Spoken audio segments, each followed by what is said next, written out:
नमस्कार, मैं हूं सौरभ श्रीवास्तव। लोकसभा चुनाव के लिए अगले कुछ ही दिनों में निर्वाचन आयोग तारीखों का ऐलान करने वाला है। ऐसे में उत्तर प्रदेश की बात करें तो उत्तर प्रदेश में तमाम राजनीतिक दल जो है वो अपनी तैयारियों को अंतिम मुहर देने में लगे हुए हैं। सत्ताधारी बीजेपी का मुकाबला करने के लिए समाजवादी पार्टी ने कांग्रेस के साथ गठबंधन किया है और अगर बीजेपी की बात करें तो बीजेपी भी उत्तर प्रदेश में एनडीए में शामिल दलों के साथ चुनावी मैदान में उतर रही है। हम आपको बता दें, उत्तर प्रदेश में बीजेपी के साथ अपना दल एस अनुप्रिया पटेल, ओम प्रकाश राजभर की सुभाषपा और आरएलडी जो नई एनडीए में शामिल हुई है, ये जो है उत्तर प्रदेश में बीजेपी का साथ देती हुई दिखाई देगी। और हम आपको बता दें, इस पूरे चुनाव को लेकर के जो ताज़ा सर्वे आया है उसमें भी एनडीए को मजबूत जो है जीत हासिल होती हुई दिखाई दे रही है। ताज़ा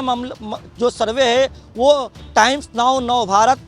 और ईटीजी का है और इस रिपोर्ट में जो सर्वे है, सर्वे की रिपोर्ट में साफ तौर से बीजेपी को उत्तर प्रदेश में 80 में से 72 से 78 सीट जो है वो मिलती हुई दिखाई दे रही है, जबकि समाजवादी पार्टी को 2 से 6 सीट, वहीं बसपा को मात्र 1 सीट मिल सकती है। तो ये जो सर्वे रिपोर्ट सामने आया है उसको देख के कहीं ना कहीं बीजेपी आश्वस्त जरूर होगी, लेकिन वही विपक्षी पार्टी की बात करें तो विपक्षी पार्टियों का साफ तौर पे यही मानना है कि सर्वे अलग होता है और नतीजे अलग होते हैं। लेकिन इसके पहले भी एक सर्वे हुआ था और उस सर्वे को इंडिया टुडे ने मूड ऑफ द नेशन का सर्वे किया था और उस सर्वे में ये कहा गया था कि बीजेपी को लगभग एनडीए को मतलब कि 72 सीटें मिल सकती है और यही अनुमान लगाया गया था कि विपक्षी गठबंधन यानी कि जो सपा और कांग्रेस का मेन गठबंधन है यूपी में, उसको 8 सीटें मिल सकती है, जबकि बसपा को 0 सीट मिलते हुए दिखाई दे रही थी। हालांकि उस समय जयंत चौधरी एनडीए में शामिल नहीं हुए थे और अब एनडीए में जयंत चौधरी भी शामिल हो गए हैं। तो लगातार अखिलेश यादव ये दावा कर रहे हैं कि उत्तर प्रदेश से बीजेपी का सफाया हो जाएगा,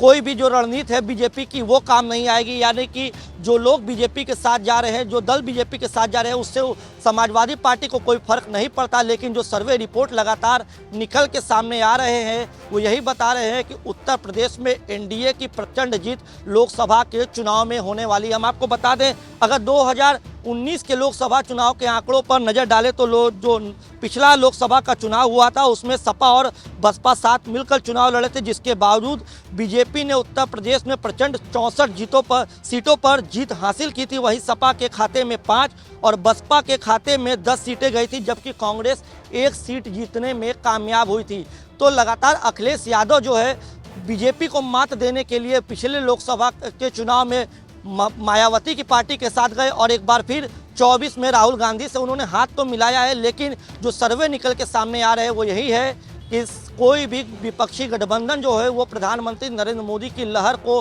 फिलहाल मात देता हुआ दिखाई नहीं दे रहा है। हालांकि उन लोगों की तरफ से ये कहा गया है कि सर्वे और नतीजे में फ़र्क होता है और हम आपको बता दें कुछ ही दिनों में चुनाव की तारीखों का ऐलान होगा। उसके बाद जब चुनाव होगा तो ये स्थिति साफ हो जाएगी कि किस पार्टी क्या दावा कर रही है और किसके दावे जो है वो सही साबित हो रहे हैं।